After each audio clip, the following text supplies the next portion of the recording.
Good afternoon friends. এই আৰু আজি মই এই দাদাৰ ৰিক্সাত উঠি যাই আছোঁ আৰু দাদাই কৈছিল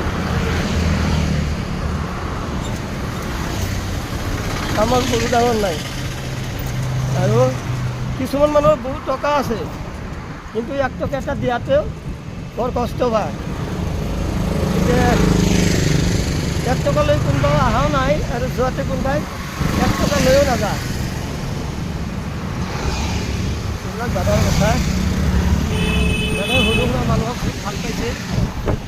দাদাই কেতিয়াবা স্কুলৰ পৰা খুজিও চাদা খাইছিল। ঐ চাদা আছোঁ তো তাতে দিয়ে পাম আৰু দাদা এনেকুৱা মনৰ মানুহ আছিল কিন্তু তেখেত আজি গোটেই বিশ্বৰ অমৰ হৈ থাকিল।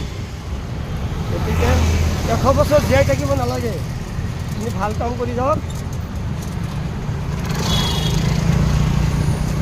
আপোনাৰ টকা পইচা এইবিলাক লৈ টেনশ্যন কৰি যাব নালাগে। আপোনাৰ নিশ্চয় ভাল হ'ব। এইবিলাক নীতিত আমাৰ দাদা জুবিন দাই দিনে নিশাই মানুহক দি গৈছিল। গতিকে আমি এই জুবিন দা মানুহজন আছিল ছ'চিয়েলিজিম। তেখেতে বেছি ধনী মানুহৰ লগত উঠা বহা কৰাতে বৰ টান পাইছিল, কাৰণ ধনী মানুহবিলাকে দুখটো কি বস্তু বুজি নাপায়। গতিকে আমি সকলোৱে মিলিজুলি আমি আগবাঢ়ি যাব লাগে। এই আছিল আমাৰ মৰমত দাদা জুবিন দাৰ অনুভূতি।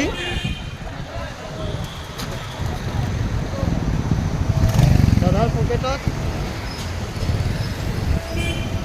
20 টকা থাকিলে যেনেকৈ দাদা অনুভৱ কৰিছিল, 20,000 টকাকো দাদাই সেই একে অনুভৱতে চাইছিল।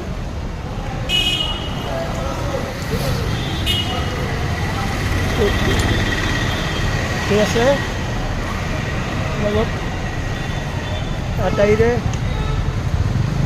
কিন্তু শুভ হওক ভাল হওক, সকলোৱে ভালকৈ চলক। দাদা আছিল মুক্ত। দাদা কৈছিল মই মুক্ত, মই কাঞ্চন জংঘা।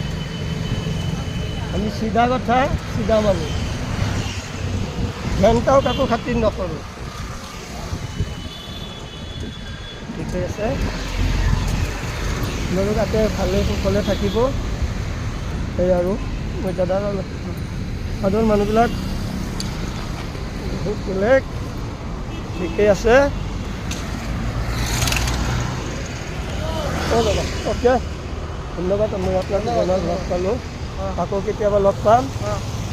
ডিউটি কৰিবা ভাই, বহি নাথাকিবা। কামেই লাইফ, কামেই জীৱন। যাৰ কাম আছে তাৰ ভাত আছে। জয় জুবিন দা, জয় আই অসম।